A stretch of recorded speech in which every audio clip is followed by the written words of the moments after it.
bien conocido, que tiene un conjunto de actividades metabólicas, transportadoras, endocrinas, que aseguran la correcta nutrición y protección del feto para que el desarrollo intrauterino sea adecuado y el acceso a la vida neonatal pues, sea lo más saludable posible.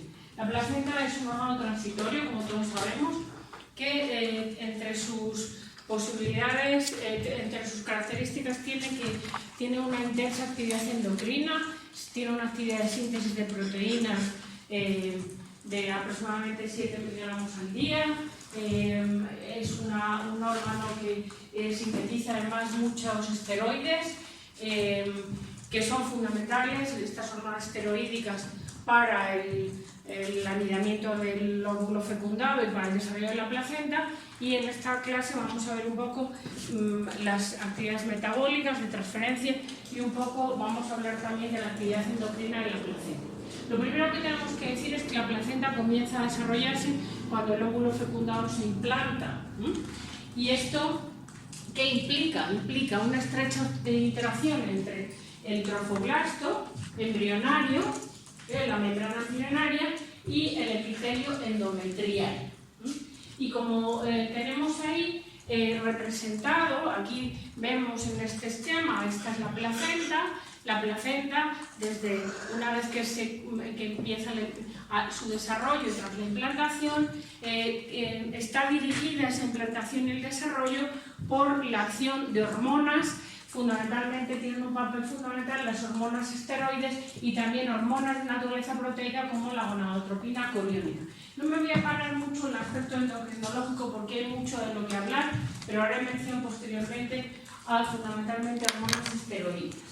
Cuando hablamos de la placenta, y para conocerla un poco más, tenemos que decir que en este periodo clave de comienzo de desarrollo de la placenta, la implantación, el contacto entre el epitelio embrionario y el endometrio, que es clave, está dirigido por un conjunto de factores de proteínas, entre las que tiene un papel fundamental la proteína TGF-beta, que también interviene en otros procesos que ya os he explicado, y esta TGF-beta y otros miembros de la familia del TGF-beta tienen ese papel clave en la implantación y en el desarrollo embrionario. También, recordando cosas que ya habéis visto, un receptor nuclear, como es el receptor PPAR, Peroxisome Proliferator Activated Receptor, la isoforma gamma, y tenéis la estructura de la placenta. Sabemos que este receptor nuclear tiene que dimerizarse con RXR, reclutar una serie de reguladores, activadores, inhibidores para promocionar o inhibir determinadas funciones en la placenta. El PPAR gamma tiene un papel clave en el desarrollo placentario y en el metabolismo de ácidos grasos y interviene también en la diferenciación y no está tan implicado en la invasión placentaria y en el parto. De todas las isoformas que se conocen de la familia PPAR, se sabe que la isoforma alfa está más implicada en periodos que preparan para la vida postnatal, y las otras isoformas, entre las que está la isoforma gamma y la beta y la delta, están más implicadas en procesos intrauterinos. Así que cada isoforma tiene una función específica. Bien, si nos adentramos un poco más a cómo es la placenta, este órgano tan fundamental para el desarrollo fetal, tenemos que decir que al comienzo, una vez que se produce la fecundación del óvulo, la anidación en el endometrio materno, el número de capas que constituyen la placenta es un número de capas abundante. De hecho, podemos decir que al comienzo hay 6 capas celulares que separan la sangre materna y la sangre fetal. Y en esto quiero hacer énfasis porque lo que vamos a ver es la placenta como una barrera. Vamos a ver cómo de espesa es esa barrera que separa dos compartimentos sanguíneos que están condenados, digamos, a entenderse y a comunicarse y a transferirse elementos. Así que cuanto más espesa sea o más grande sea el número de capas que separan la sangre materna y fetal, más, digamos, difícil será la transferencia de sustancias. Así que a lo largo de la evolución, ha habido una tendencia a que el número de capas que separan la sangre fetal de la sangre materna disminuya. Y de esta manera podemos hablar de diferentes tipos de placenta. Aquí tenemos la que tenemos en vacas, en cerdos, en caballos, en perros y gatos y en humanos y roedores. La de humanos y roedores es la que tiene la capa más, o sea, la capa celular más estrecha para poner más en contacto la sangre fetal con la sangre materna. Esto es lo que llamamos placentas hemocoriales, donde tenemos que a término solamente podemos decir que hay una capa celular, este epitelio coriónico, que separa la sangre fetal de la sangre materna. Así que nosotros vamos a centrarnos en placentas hemocoriales, las que encontramos en humanos y en roedores, teniendo en cuenta que esa barrera placentaria es muy fina. Están prácticamente en contacto los dos compartimentos sanguíneos. Simplemente no he puesto foto porque a veces le da a la gente un poco de asco ver una placenta, que es un órgano muy sanguinolento. Aquí tenéis una representación de cómo es una placenta humana en su cara fetal, o el cordón umbilical, una serie de membranas, amnios, placa coriónica, la parte materna. Si diéramos un corte al adhesivo, que es la membrana que recubre, vemos que hay una especie como de gajos o cotiledones y tiene un aspecto esponjoso y muy irrigado. Si hacemos un esquema más que nos sirva para dirigirnos a lo que os quiero enseñar, vemos que en una placenta, que es una representación de lo que es una placenta humana, tiene esta forma discoide, muy irrigada, como digo. Si diéramos un corte, veríamos que hay unas estructuras vasculares arborescentes que ponen en contacto las arterias maternas y umbilicales y las venas maternas y umbilicales.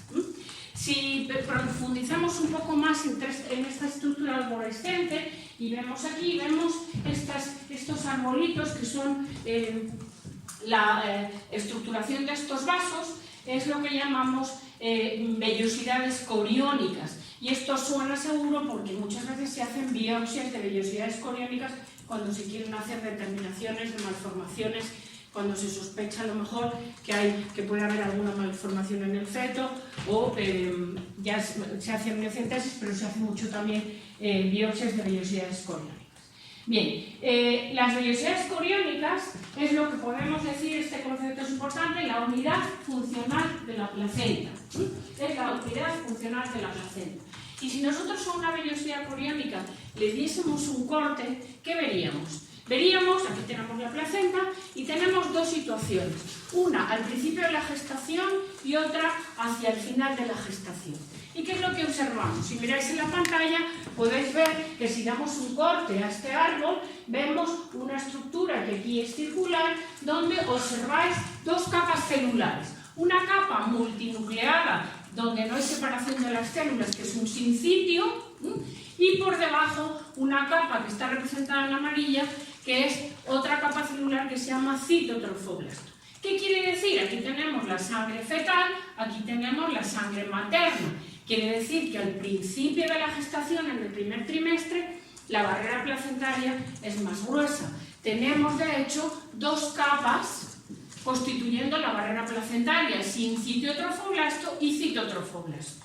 Si nos fijamos en la diapositiva de abajo, vemos que de todas maneras estáis copiando mucho, pero todo esto, tal como lo estoy proyectando, está subido a estudio y tenéis un resumen bastante exhaustivo de los conceptos fundamentales.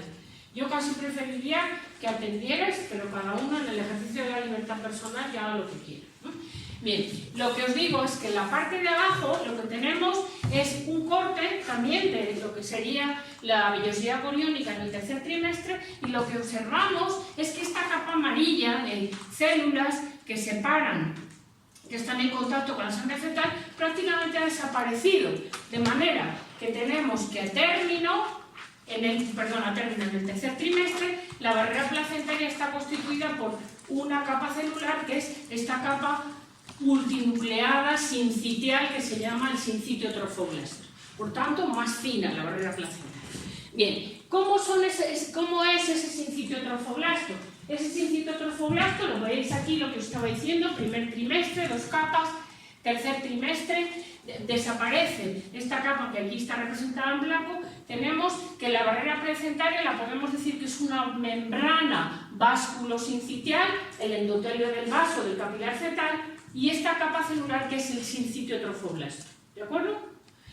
Por tanto, los compartimentos sanguíneos están en contacto. Esta capa celular del sincitio trofoblasto es un sincitio multinucleado, tiene microvellosidades que lo que hacen es aumentar la superficie de absorción de estas células. Y esta capa es la que separa el capilar fetal de la sangre materna. Tenerlo presente.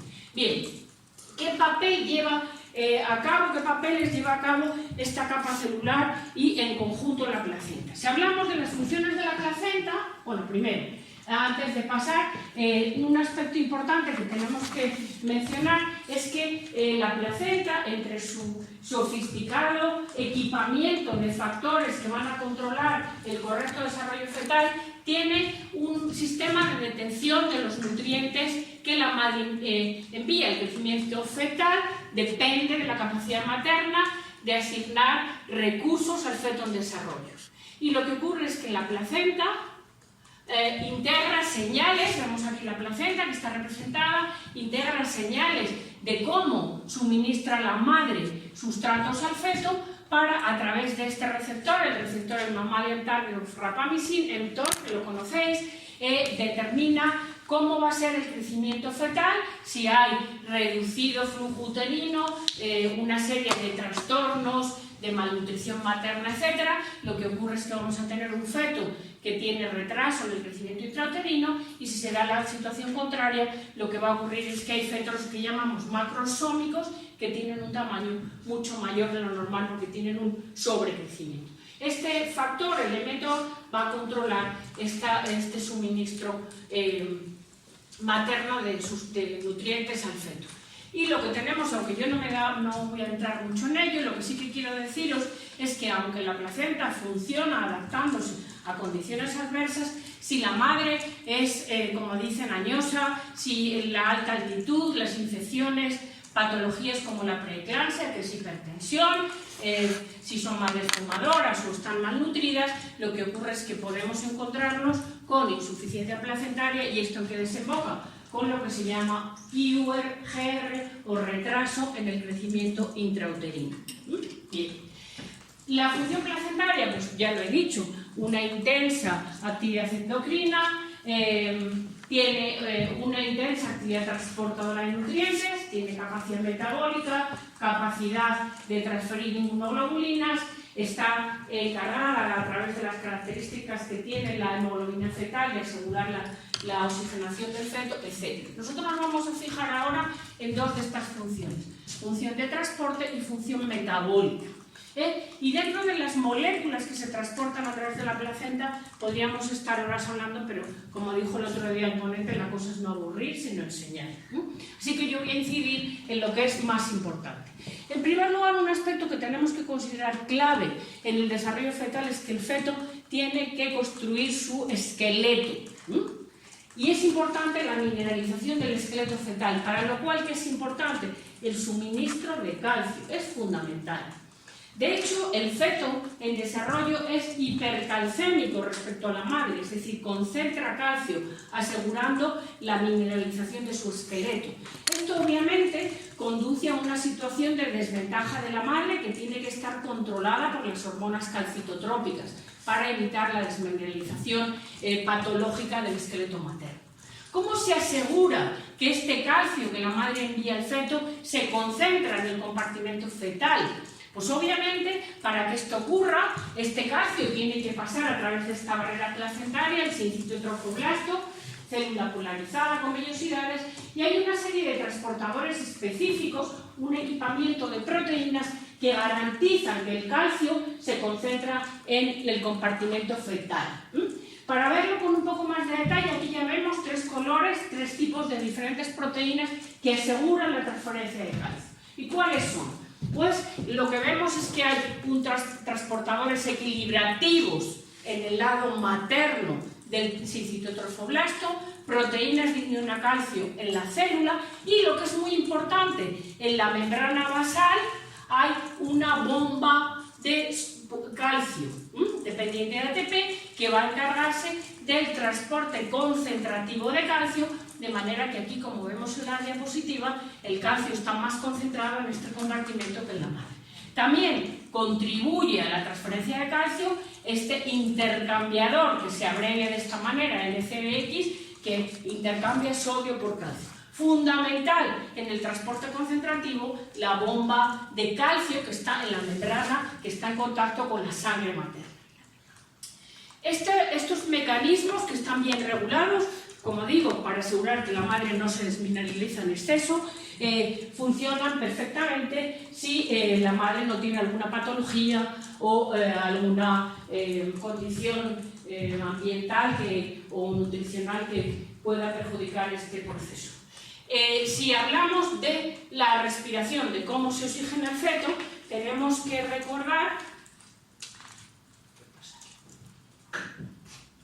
que necesitaremos hierro para que se sinteticen hemoproteínas, hemoglobina y también otras proteínas que no son hemo, que contienen hierro, para lo cual hay que asegurar que existen mecanismos que son responsables y funcionan perfectamente en el transporte de hierro.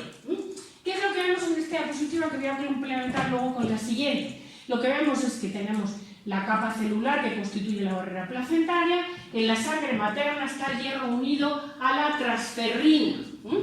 Y ese complejo hierro-transferrina es reconocido por unos receptores que están en las vellosidades del sincitiotrofoblasto, y una vez que son reconocidas son internalizadas en endosomas. Aquí vemos la transferrina dentro de los endosomas. Los endosomas generalmente uno de sus mecanismos es que tienen un pH más ácido.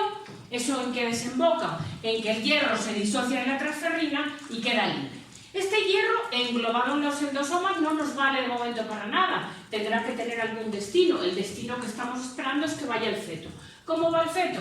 Pues este hierro de los endosomas sale por una proteína transportadora específica al citoplasma de la célula, donde puede ser utilizado para sintetizar hemoglobina, para sintetizar proteínas no hemínicas que tengan hierro, para almacenarse y fundamentalmente para ser transferido al feto. Para ser transferido al feto hay en la membrana que está en contacto con la sangre fetal una proteína transportadora que se encarga de ello. Pero para complicar un poco más las cosas, ese hierro tiene que llegar al feto no como hierro 2, sino como hierro 3. Esto es un detalle que tiene una importancia relativa. Pero para que veáis todo este complejo entramado de proteínas, hay una proteína que la llaman ciclopen, que es una oxidasa del hierro que garantiza que el hierro llega para unirse a la transferrina como hierro 3. Viendo todo esto, ¿qué podemos decir? No sé qué pasó aquí, que esto no sé.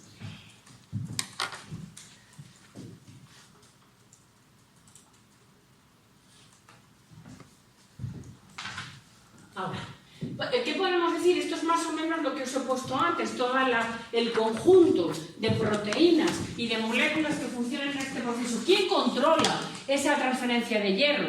Pues la controla el hígado fetal, que va a funcionar como el director en la regulación de la transferencia de hierro, y va a tener un mecanismo de ajuste fino, porque aquí simplemente, como curiosidad os digo, aquí vemos esta proteína, que es un triángulo rojo, que se llama epsidina, que vemos que tiene un efecto inhibidor. Cuando hay una transferencia, un aumento grande en la concentración de hierro y está habiendo una transferencia más elevada de lo normal, lo que ocurre es que la transferrina ejerce un efecto sobre esta proteína transportadora que se internaliza y de esa manera disminuye el transporte. Así que es un fenómeno bien controlado a nivel proteico. Dime. El hierro, cuando se separa de la transferrina, ¿eso es todavía en las células de la madre o...? Pues se separa, mira, aquí en los endosomas, ¿te das cuenta? Esto se produce, el hierro unido a la transferrina se reconoce por los receptores, se produce una endocitosis mediada por receptor, se forman los endosomas, tenemos que los endosomas tienen un pH ácido, se disocia la transferrina del hierro, el hierro sale de estas vesículas, y este hierro pues, se almacena, se sintetiza la hemoglobina, se hacen diferentes procesos y fundamentalmente lo que ocurre es que va hacia el feto. como hierro, que tiene que ser, como decíamos, oxidado. Pero al feto pasa ya directamente como hierro 3. Como hierro 3, lo que pasa es que otra vez en el compartimento fetal se une a la transferrina, pero ahí para unirse a la transferrina tiene que estar oxidado. ¿Vale? Bien, esto en cuanto a cationes. Vamos a pasar ya a estudiar la transferencia de moléculas orgánicas. He incidido en los que me parece que son más importantes, pasamos a la transferencia de metabolitos orgánicos y vamos a hablar realmente de la transferencia de aminoácidos, la transferencia de glucosa y la transferencia de ácidos grasos. Una cosa que os tengo que decir es que la placenta tiene una particularidad, es que tiene un mecanismo de crecimiento y regulación del número de células que lo constituyen que se parece mucho a los tumores. Lo que pasa es que es un proceso mucho más controlado. Y una cosa que es muy común, muy igual en la placenta y en los tumores, es que el metabolismo de la placenta se parece mucho a lo que ocurre en los tumores. Tiene un metabolismo, digamos, anaeróbico. Se produce mucho lactato y eso es una característica que encontramos en los tumores, como veremos después. Se me olvidaba deciros que hay unos mecanismos que regulan la proliferación celular y la apoptosis para mantener el número de células controlado, pero son procesos que en cierto modo se parecen mucho a lo que ocurre en los tumores. Lo que pasa es que esto tiene un crecimiento controlado y una vida finita. Cuando el feto nace, la placenta deja de ejercer su función. Bien, vamos a hablar entonces en primer lugar del metabolismo de aminoácidos, teniendo en cuenta que tienen que atravesar la barrera, la membrana vasculosincitial. ¿Qué es lo que podemos decir de la transferencia de los aminoácidos? ¿Cuáles son los que van a ser importantes, determinantes para el feto? ¿Qué pensáis? Los esenciales. Los esenciales. Esos claramente dependen de la madre. Pero además hay otra particularidad. Hay algunos no esenciales que se vuelven condicionalmente esenciales porque el feto los consume a mayor velocidad. Y de esta manera es muy importante asegurar la transferencia desde la madre. ¿Cómo se transfiere? Pues aquí simplemente esto es un esquema que de momento parece un poco lioso, pero simplemente lo que quiero incidir para que os quedéis con el concepto es que aquí tenemos el sincitotrofoblasto, sangre materna, sangre fetal, y aquí veis que la membrana que da la sangre materna y en la membrana que da la sangre fetal hay una serie de transportadores de aminoácidos. Unos son transportadores activos, otros son intercambiadores, otros son transportadores pasivos, que aseguran el correcto suministro de aminoácidos al feto, pero que aseguran también, si os dais cuenta, aquí dice transporte concentrativo, ¿y hacia dónde van las flechas? Hacia la célula. ¿Qué quiere decir? ¿Dónde están más concentrados los aminoácidos? Aquí, o sea, están más concentrados en el sincitotrofoblasto que en el feto.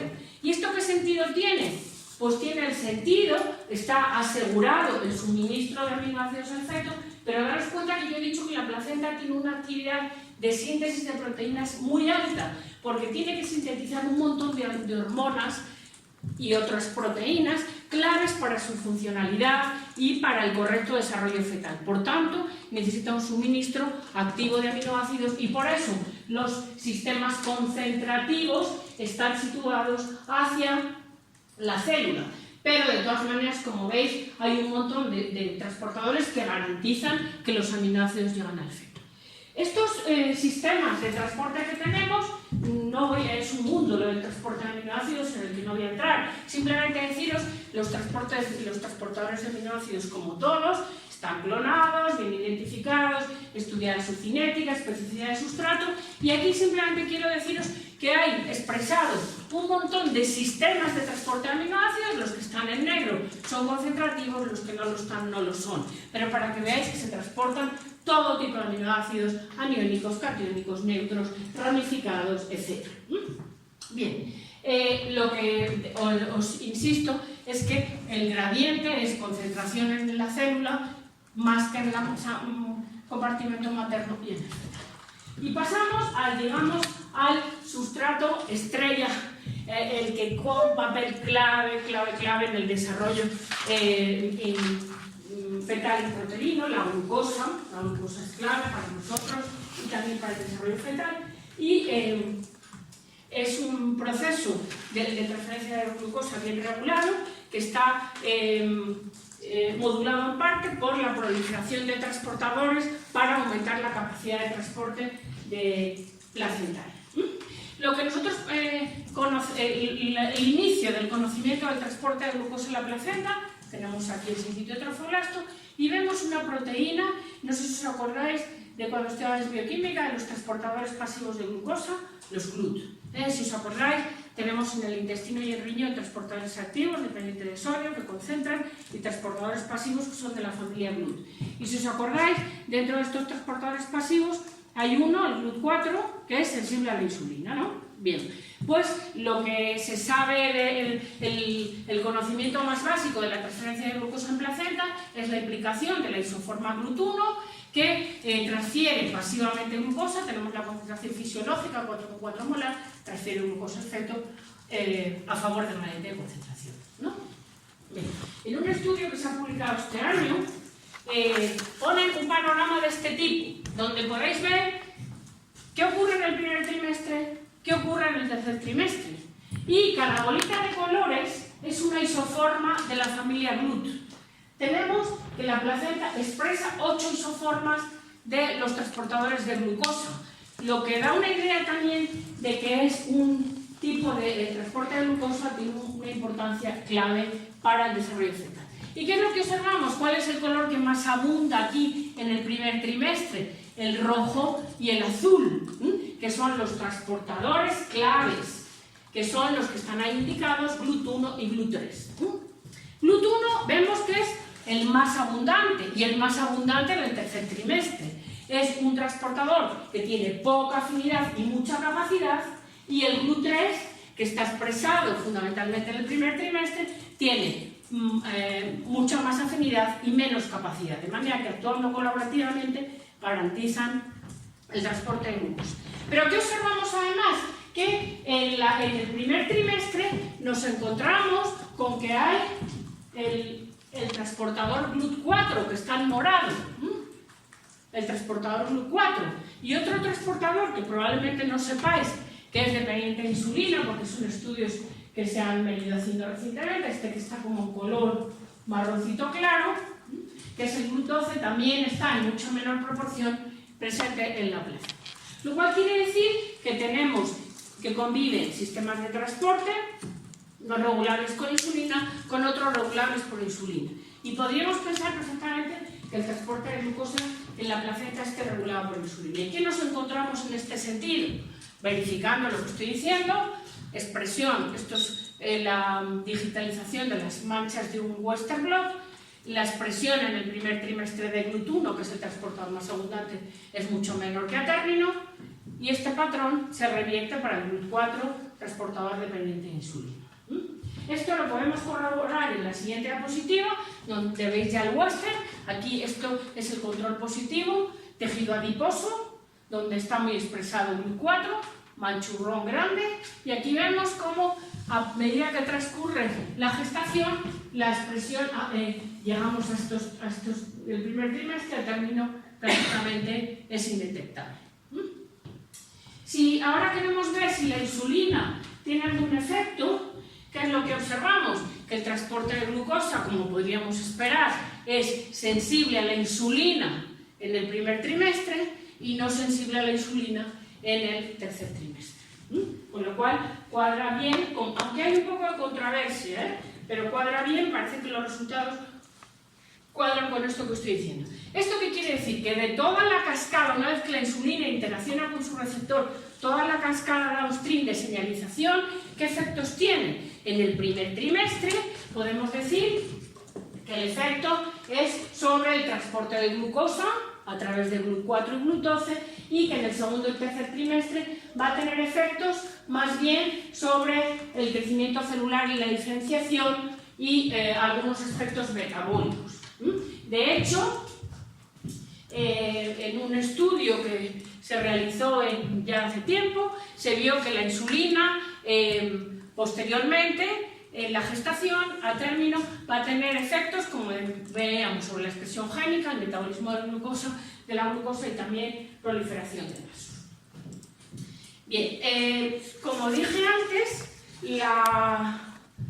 un aspecto semejante entre una célula tumoral y las células placentarias es que tienen una alta actividad glucolítica, una altísima actividad glucolítica. Luego lo pondremos en números.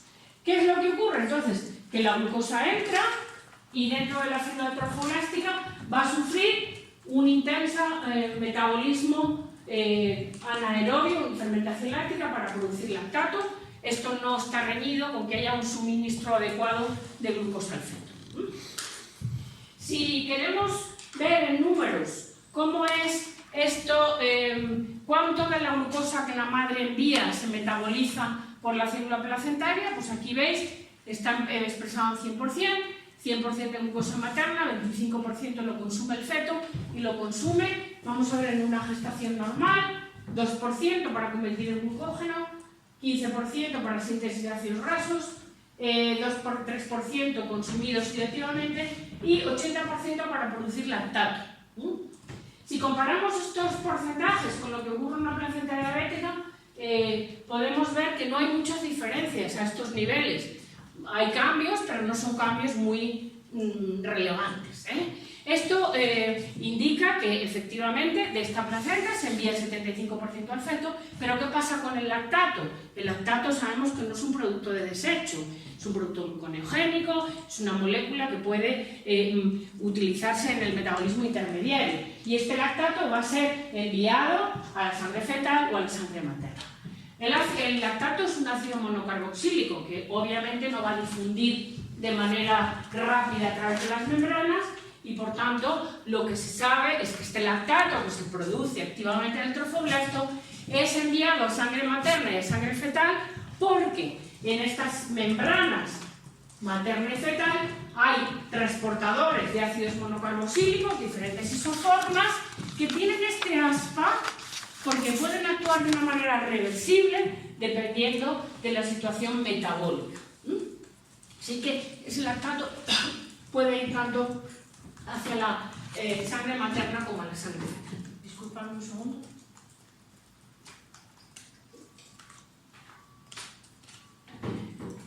Bien, y pasamos lo que es transferencia de sustratos, simplemente por terminar y daros una visión general, la transferencia de lípidos. Los lípidos, por su naturaleza química, podemos pensar que no van a necesitar a lo mejor mecanismos muy sofisticados de transporte, que su transferencia por difusión podría ser responder a las necesidades que el feto en desarrollo tiene. Sin embargo, esto no es así. Y lo que vemos es que los ácidos grasos esenciales y fundamentalmente los ácidos grasos que se llaman LC-PUFA, ácidos grasos poliinsaturados de cadena larga, pues tienen que ser enviados desde la madre. ¿Por qué? Porque esos ácidos largos poliinsaturados, como son el araquidónico o el docosanoico, no pueden sintetizarse en la placenta a partir del linoleico y linolénico. ¿Por qué? Porque la placenta tiene una característica. La célula trofoblástica carece de actividad desaturasa y elongasa, de manera que no puede convertir el linoleico y el linolénico en ácido araquidónico y docosanoico.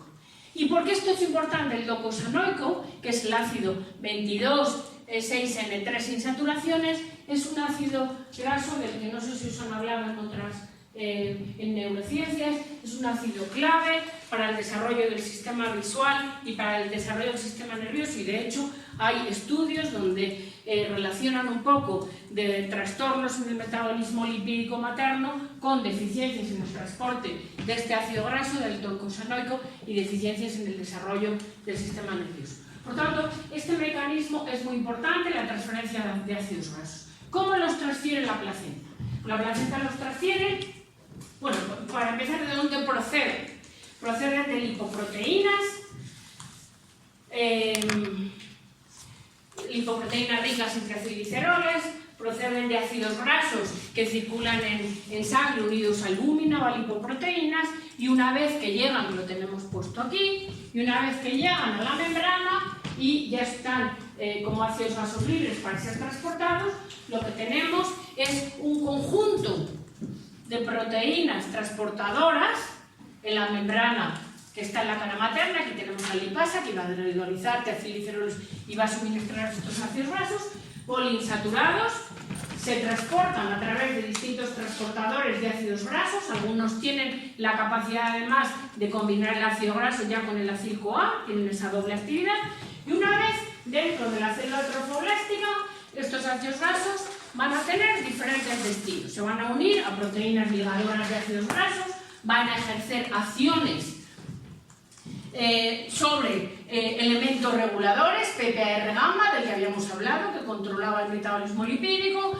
van a ser utilizados para sintetizar eicosanoides, prostaglandinas, leucotrienos, trombosanos, o van a ser almacenados, pero van a ser transferidos a través de transportadores que existen en la membrana basal. Luego, por tanto, la célula trofoblástica también está equipada con un conjunto de proteínas transportadoras de ácidos grasos que garantizan que la velocidad de suministro de estos sustratos es la suficiente para responder a las necesidades metabólicas del feto. Estos transportadores, como todos los transportadores, tienen preferencia por algunos sustratos. De hecho, la transferencia es selectiva, transfieren mejor el docosanoico que el araquidónico, que el linoleico, que el linolénico. Esto, obviamente, es una cosa que igual que eso se olvida, pero que sepáis que tiene una especificidad de sustrato que es la que indicamos aquí, garantizando la transferencia de ese ácido graso de una manera más eficaz, un ácido graso que está bien. Se me olvida deciros también, voy a hablar, lo último que voy a hablar de transferencias del colesterol. ¿Por qué quiero hablar del colesterol? Porque, lo he dicho al principio, la placenta sintetiza hormonas esteroídicas, tiene una capacidad muy grande de sintetizar hormonas esteroídicas, pero no tiene la capacidad de sintetizar colesterol. Por tanto, el colesterol se lo tiene que enviar la madre. Y la madre se lo envía englobado en lipoproteínas que son reconocidas por receptores específicos que existen en la membrana del citotrofoblasto y después pasarán a la sangre fetal. Este proceso es muy complejo, como vemos en la siguiente diapositiva. Este esquema es de un trabajo de 2018, donde reformula un poco lo que se sabía. Y dentro del magma de proteínas que hay, simplemente quiero, a ver si esto funciona. No sé, creo que el puntero sí funciona. Mirad, aquí vemos las lipoproteínas LDL, VLDL y sus receptores, que son los que van a ser la fuente de suministro de colesterol. También tenemos receptores de tipo scavenger. Estos se encargan de que se pueda suministrar el colesterol que está en estos lunaritos, puesto aquí, y va a ser después este colesterol el que salga de la célula trofoblástica para ser enviado al feto. Es enviado a través de un transporte que implica una proteína de la familia BC. Las conocéis, proteínas ATP binding cassette, la isoforma G1, que es un transportador de colesterol. Este se sabe bien que está situado en la membrana basal. Hay otros mecanismos alternativos que garantizan también el suministro de colesterol, pero digamos que estas son las vías fundamentales. ¿Qué nos encontramos aquí también? Que este colesterol que es enviado por la madre al feto va a sufrir una serie de transformaciones por reacción de las CIP y otras enzimas y va a dar metabolitos del colesterol que van a interaccionar con receptores nucleares. Y esto es clave, ¿en qué? En la salida del colesterol al feto. Como vamos a ver en la diapositiva siguiente, vemos la implicación de esos transportadores. Aquí veis que los metabolitos de la síntesis del colesterol y de la oxidación interfieren con un receptor nuclear que es el LXR, que ya conocéis, que actúa dimerizándose con RXR. Una vez que se ha producido la dimerización, se va a reclutar proteínas reguladoras que van a ejercer un efecto de inducir la transcripción de determinados genes que responden a esos metabolitos del colesterol. Entre ellos, ¿cuáles? Pues activa la transcripción del gen de la proteína que hemos visto aquí, de esta proteína de salida. Pero no solo eso, si os dais cuenta, aquí en la membrana que está en contacto con la sangre materna hay otra proteína ABC. Cuando hay una hipercolesterolemia o una disfunción en el suministro de colesterol y se acumula el colesterol dentro de la célula, esto es un mecanismo que garantiza la salida.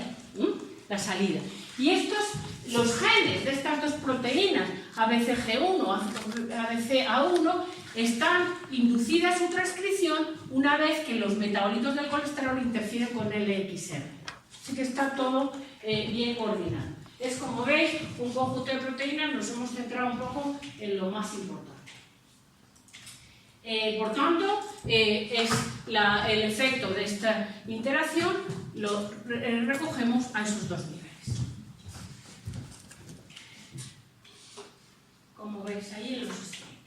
Bien, así que la secreción al compartimento fetal implica, como hemos visto, fundamentalmente estas dos proteínas, ABCA1, ABCG1, situadas en diferentes lados del cerebro.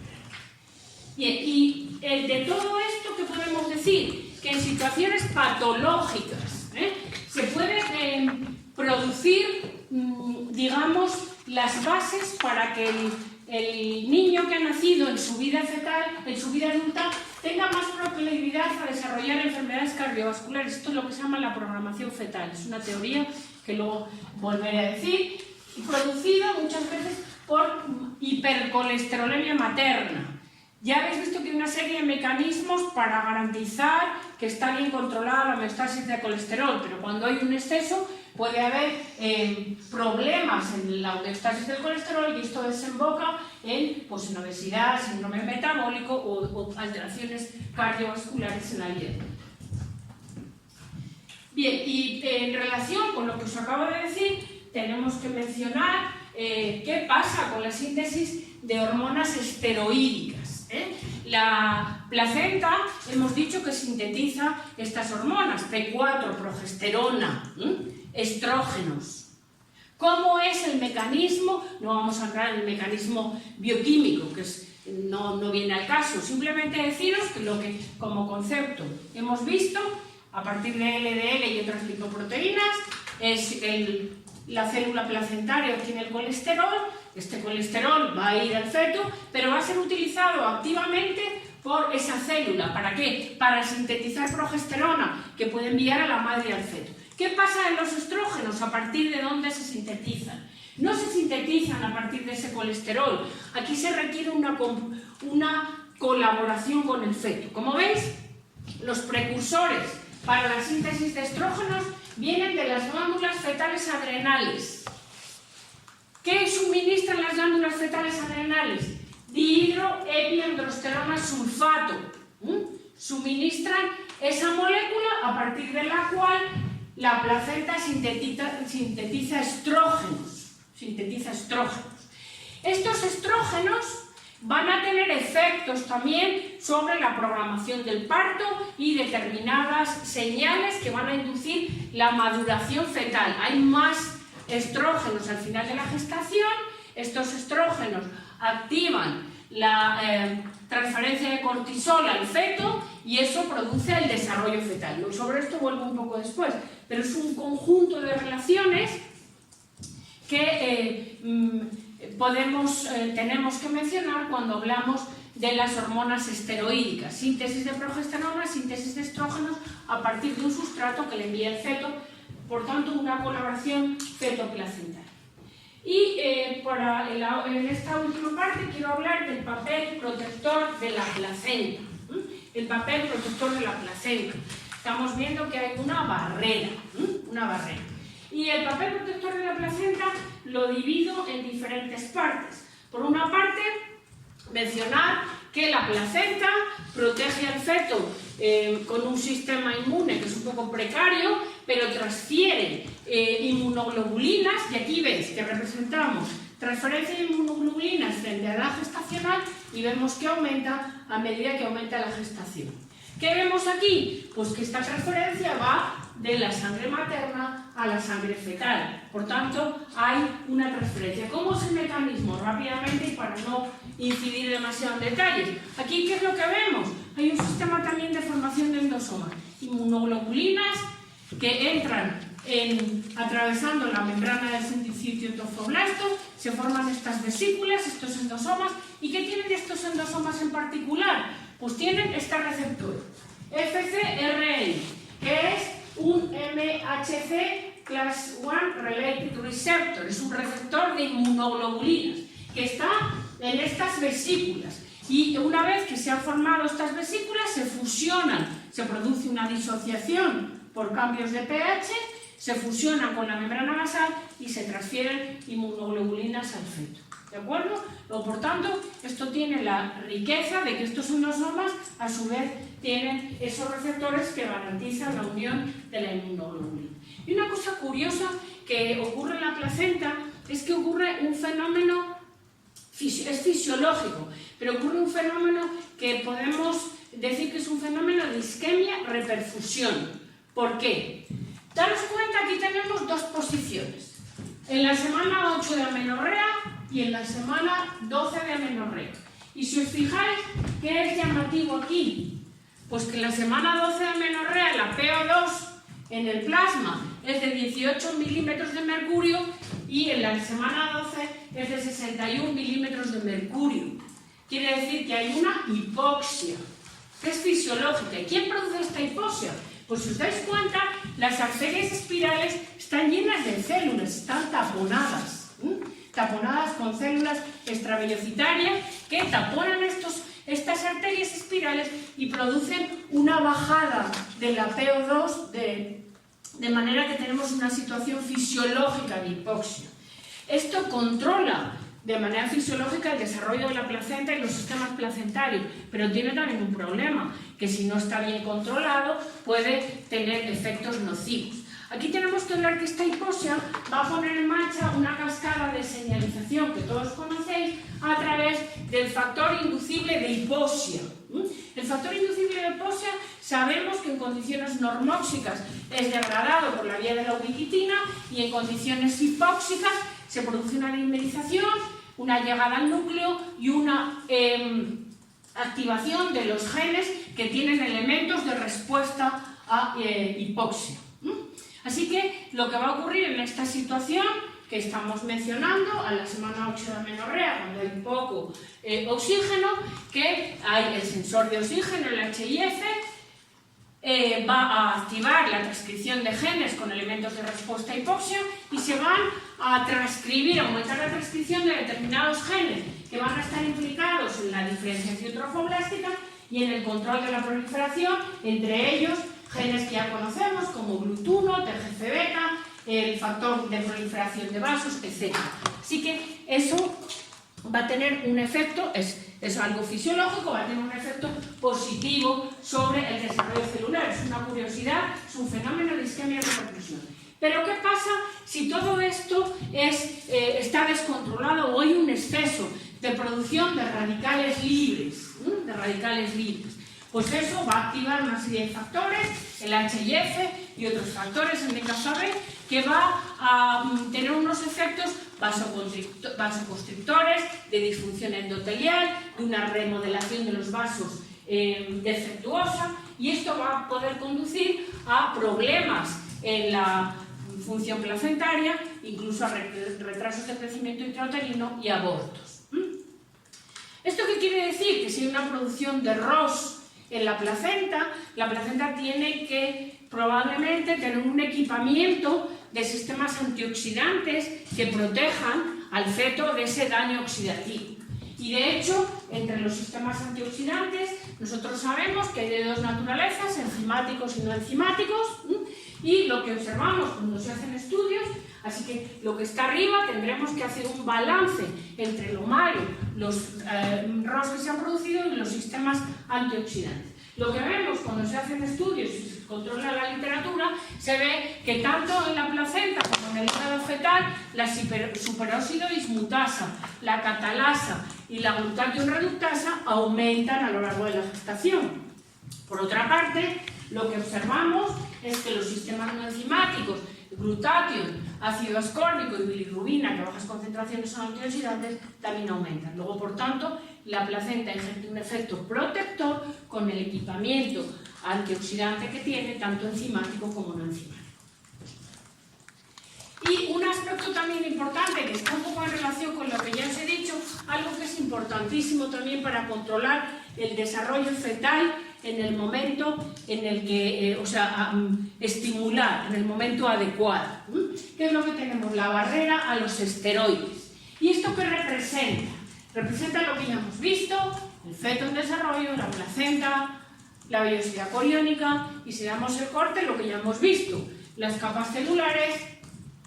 Y lo que vemos, esto es lo que veíamos en la primera parte de la gestación, las dos capas celulares, citiotrofoblasto y citotrofoblasto. ¿Y qué observamos? La información que nos da aquí es que hay una enzima que está muy expresada en el citiotrofoblasto y menos expresada en el citotrofoblasto. ¿Qué enzima es esa? La 11-hidroxibeta-esteroide deshidrogenasa. ¿Qué hace? Lo que hace es convertir el cortisol en cortisona. ¿Por qué? Porque si esto no estuviera funcionando de esta manera, no hubiera esa barrera, en la siguiente diapositiva lo vemos, ¿qué es lo que pasaría? Pues que la madre que sintetiza cortisol le pasaría, que está en estos hexágonos, le pasaría cortisol al feto y se produciría una estimulación del desarrollo fetal anómalo. Por tanto, tiene que haber un mecanismo, una barrera que de alguna manera inactive ese cortisol y lo convierta en cortisona, que es inerte. ¿Quién lo convierte? La 11-beta-hidroxistiroide deshidrogenasa. Esta enzima está fundamentalmente expresada hasta casi el final de la gestación en el citiotrofoblasto, protegiendo al feto de la llegada de cortisol. Todo esto es muy complejo. Como vemos en la siguiente diapositiva, que es un poco complicada, pero os lo explicaré porque es que hay muchas flechas y a veces salía uno. Aquí, ¿qué es lo que vemos?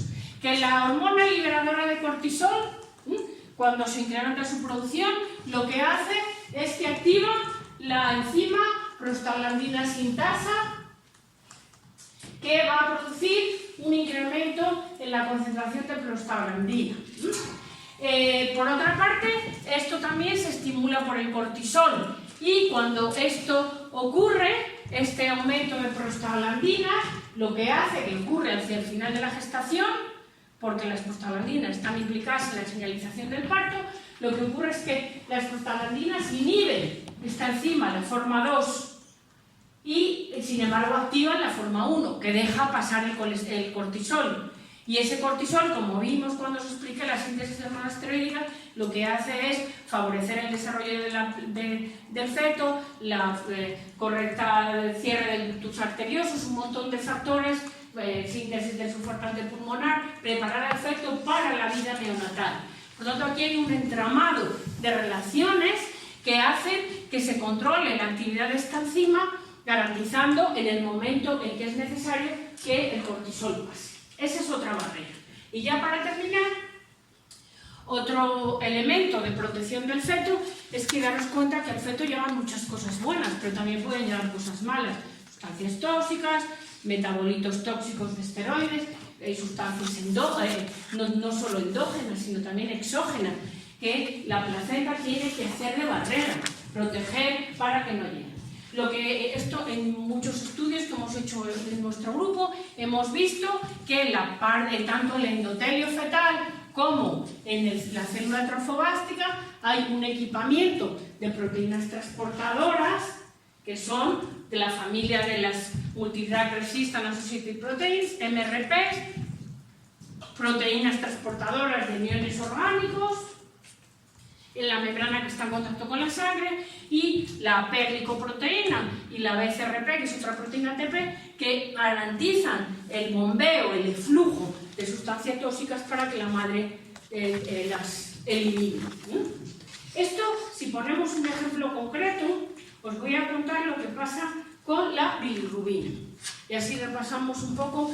Si nos damos cuenta, cuando hablamos de la hemoglobina, tenemos la hemoglobina fetal, que es más afín por el oxígeno que la adulta, garantizando la oxigenación, pero la hemoglobina, en el momento de la transición entre la vida intrauterina y la vida extrauterina, tiene que cambiar, y hay una degradación de moléculas de hemoglobina que, como sabemos, va a dar bilirrubina. Y va a incrementarse la concentración de bilirrubina. La bilirrubina, hemos dicho que es una molécula que tiene efectos beneficiosos como antioxidante cuando está a baja concentración, pero cuando se superan esas concentraciones ya hablamos de otra situación. Por tanto, tiene que haber mecanismos que garanticen que la bilirrubina no va a ejercer un efecto nefasto sobre el desarrollo cerebral del feto que van a hacer. Por tanto, lo que hemos caracterizado es la isoforma de la proteína transportadora que está en la membrana, que está en contacto con la sangre, que se encarga de transportar bilirrubina, y sabemos que esta proteína, la isoforma MRP1, se encarga de transferir esa bilirrubina a la madre, que la eliminará por vía biliar. Por tanto, otro nivel de protección. Y para terminar, y ya en conjunto, tenemos aquí un esquema muy complejo, pero donde hablamos de diferentes factores: invasión trofoblástica, hipoxia, estrés oxidativo, el flujo sanguíneo, los sustratos maternos, las hormonas. Todo este conjunto de factores van a tener un efecto sobre la placenta, sobre la expresión de transportadores, la expresión de factores angiogénicos, la síntesis de hormonas, vías metabólicas, que van a controlar el suministro de sustratos y de hormonas al feto. Y esto, si no se lleva a cabo de una manera correcta, como poníamos con la hipercolesterolemia, puede generar problemas que inciden en este concepto que llamamos programación fetal. También es una teoría debatida, no es algo que esté demostrado al 100%, pero sí que parece que hay cierto consenso científico que problemas que ocurren en la vida fetal, o un niño que crece con retraso de crecimiento intrauterino o macrosómico, muchas veces tiene mayor proclividad a sufrir determinado tipo de patologías en la vida adulta. Problemas cardiovasculares, problemas de obesidad, etc. Esta es la teoría que se llama de programación fetal, que, como os digo, pues como todo en ciencia, si no está demostrado al 100% uno puede dudar, pero hay bastantes evidencias de que así es. Y bueno, esto ya he terminado esta parte. Hay otra parte que es un poco más corta, sí. Yo, por ejemplo, me habían explicado que las madres que pasan hambre, por ejemplo, los niños tienden después a tener más captación, en plan a tener más almacenaje, por ejemplo, de grasas y todo eso cuando tienen una etapa adulta. ¿Esto es también la programación? Es un poco la programación, esa es la misma teoría, Es un poco y la primera diapositiva que os puse, lo de fumadores, preeclampsia, no sé qué, pues depende del grado, ¿no? Pero que y también a lo mejor hay una serie de condicionantes epigenéticos difíciles de controlar, pero sí que hay cierto consenso que ese tipo de problemas ocurren, y eso sí es la programación fetal, es lo que se llama. ¿Queréis preguntarme algo más? ¿Sí? Yo tengo dos preguntas. Las que quieres.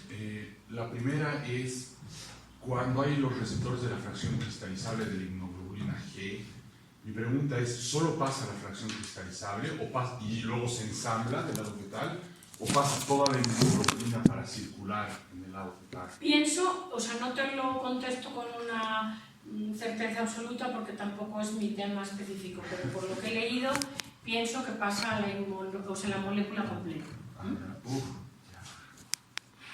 La segunda pregunta es relacionado con esta capacidad de discriminar los esteroides que van a pasar de un lado a otro. Y yo me preguntaba, ¿qué pasa con los corticosteroides que se suministra a la madre